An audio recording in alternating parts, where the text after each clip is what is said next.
Sometimes stories of loyalty don't begin with love. They begin with loneliness. It was the kind of day where the sky couldn't decide if it was morning or just tired. Rain fell in soft sheets. Not fierce, but steady. The kind of rain that soaked slowly into your bones. In the small, forgotten town of Elmsbrook, puddles gathered in cracked sidewalks. And the smell of wet earth rose from the empty streets.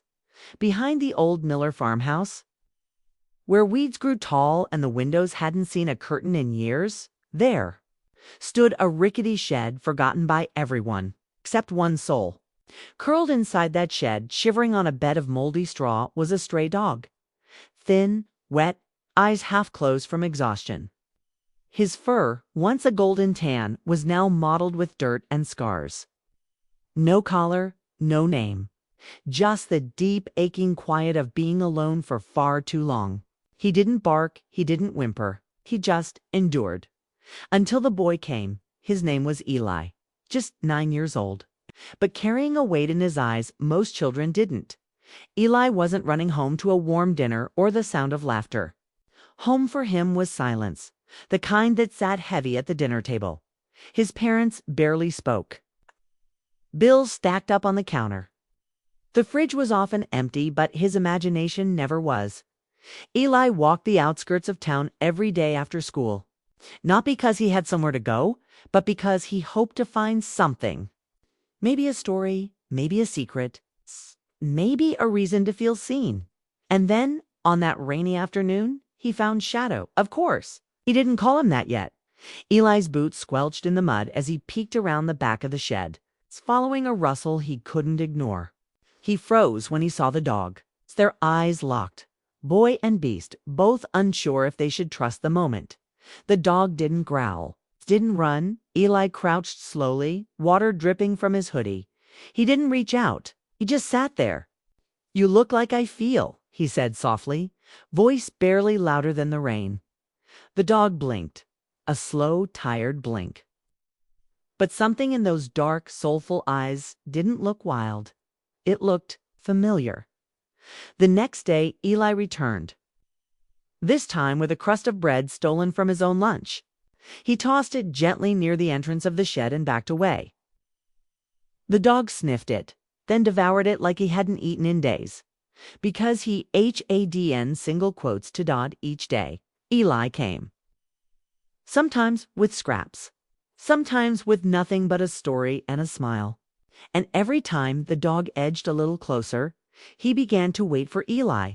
One Thursday, with the sky painted orange and the air thick with the smell of rain on dirt, the dog finally stood and took a single step forward, just enough to press his cold nose against Eli's outstretched fingers. A silent truce. Eli grinned, his eyes bright for the first time in weeks. "You need a name," he whispered. "Something strong. Something like Shadow." And the name stuck. Shadow began following Eli, first to the edge of the woods, then to the edge of town. And one day when Eli turned the corner to head home, Shadow didn't stop. He padded right beside him, quiet, loyal, as if he'd always been there. At home, Eli's parents hesitated. Another mouth to feed. Another problem. But Shadow curled up right by the door that night, guarding the boy as he slept. And when Eli's father woke up to find Shadow still there at sunrise, tail thumping slow but steady, they knew. This wasn't just a dog. This was family. Eli said it best. He's not a stray. He just hadn't found me yet. In a broken town on a broken day, two souls found each other. Not with grand gestures, not with words, but in silence. And in the rain. And that's how their story began. Asterisk.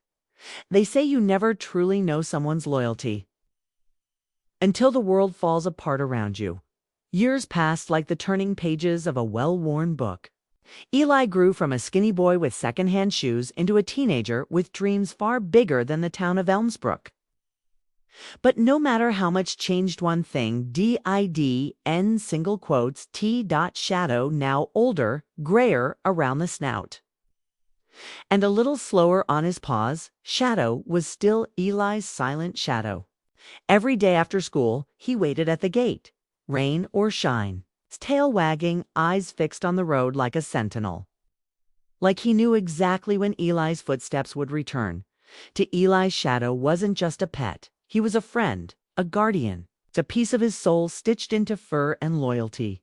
Shadow had seen Eli's worst days, his best days, and the ones in between, but nothing could have prepared them for what was coming. It happened on a warm July night. The house was quiet. A breeze slipped through the windows. Eli's little sister, Maisie, was fast asleep in her bed, hugging the stuffed rabbit Shadow had once chewed the ear off. Eli's parents were dozing on the couch, and Eli himself was still awake, scribbling in his journal. That's when Shadow began to growl, low at first, then sharper. Urgent. Eli looked up. What is it, boy? Then snap, crackle, a strange sound from behind the walls. Shadow barked, once, loud, then again. He ran to Maisie's door, clawing at it like he knew something they didn't. That's when the smell hit. Eli. Smoke. Panic spread like flames. Within seconds, the hallway filled with blackness. The fire had started from faulty wires in the old kitchen wall. The kind of hidden danger no one thinks about until it's too late. Get out, get out. Eli's father shouted, coughing, stumbling in the smoke. Eli grabbed his sister, but Shadow was gone. Shadow! Eli yelled, his voice cracking with fear. Where is he? They barely made it outside. Flames danced through the windows now. The air burned to breathe. Eli's mom screamed, "Where's Maisie?" But Eli froze. He had pulled her bed covers, he was sure of it. His arms had been around Herb, but somehow in the chaos she had slipped away. And then through the thick wall of smoke and fire, he came. Shadow. Carrying Maisie's pajama shirt in his jaws, dragging her by it with every bit of strength left in his tired body.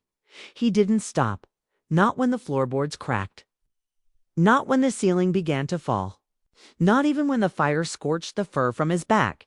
He dragged her outside and collapsed. The firefighters came late. The house was gone. Everything turned to ash. But Shadow had saved her. Eli wrapped his arms around the dog's burned, shaking body. His tears soaked into fur. "You came back for her," he whispered, voice trembling. "You came back. The vet said it was a miracle he survived. Second-degree burns, damaged lungs. A limp that would never fully heal.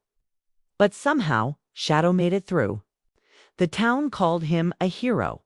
But Eli, he called him something more: family."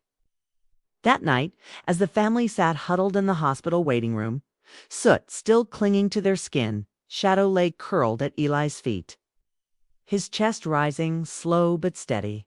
And Eli whispered to him, voice cracked and soft, "You saved us. All of us. Asterisk, not all heroes wear capes. Some wear scars. Some walk on four legs, and some never hesitate when it means running straight into fire. Loyalty doesn't fade overnight. But sometimes it's not the world that changes it." Eli was 19 now.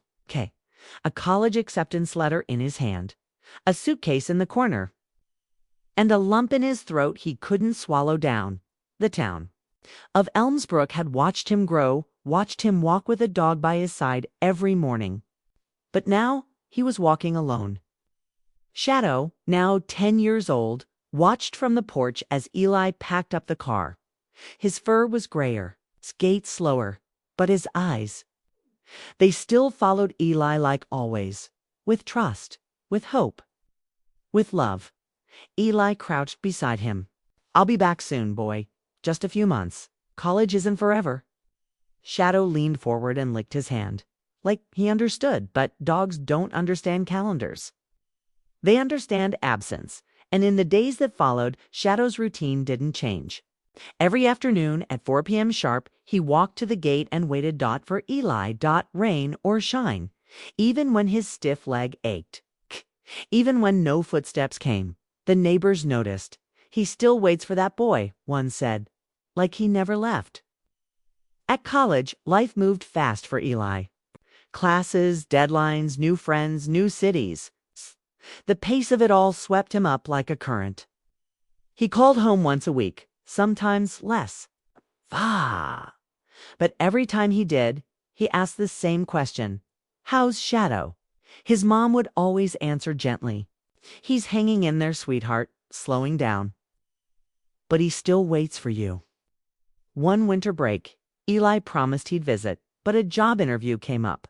Then an exam, then a snowstorm. He didn't come, and that's the first Christmas Shadow waited alone. Then, one quiet February morning, something changed. Shadow didn't show up at the gate. Eli's mom noticed the absence immediately. She called for him, whistled, checked the shed, the porch, the trees, but he was gone. The family searched every road, every trail. Days passed. No sign. When Eli got the call, his world stopped. What do you mean he's missing? He didn't even pack. He just got in a car and drove 6 hours straight. Heart in his throat, guilt in his gut. How had he let this happen? Moment he reached Elmsbrook, he ran through every inch of the woods, shouting until his voice cracked. And then, just as the sun dipped behind the hills, a faint scratching at the front door. They opened it. And there he was, Shadow, muddy, limping, weak, but alive. He had found his way back from where? No one knew. But somehow, the old dog had. Walked miles through frost and fields with barely enough strength to stand. Eli dropped to his knees. Why, boy? He whispered through tears. Why'd you come back? Shadow simply rested his head on Eli's lap, eyes closing as if to save. 'Cause you're mine. Time is a thief. It takes our youth, our homes, and sometimes it's the ones who waited for us the longest. But even distance couldn't break the bond forged in the rain, strengthened by fire, and tested by years. That night, Eli didn't leave his side. He lay beside him, blankets on the floor, hand resting gently on Shadow's chest. I'm here now, he whispered, and I'm not leaving again. You can't measure love in months apart. You measure it in the way they wait, without question, without blame, without ever giving up. Asterisk, every beginning has an end, but some endings echo forever. Shadow never fully recovered from his long journey. After finding his way back to Eli, he seemed at peace, like he'd completed the mission his heart had carried all along. He still wagged his tail. He still looked up when Eli walked into the room. But now, his steps were slower, his breaths deeper, and sometimes he would just sit by the porch and stare out toward the road, as if watching something only he could see. Eli moved back home for good. He took online classes, worked part-time, spent every moment he could with Shadow.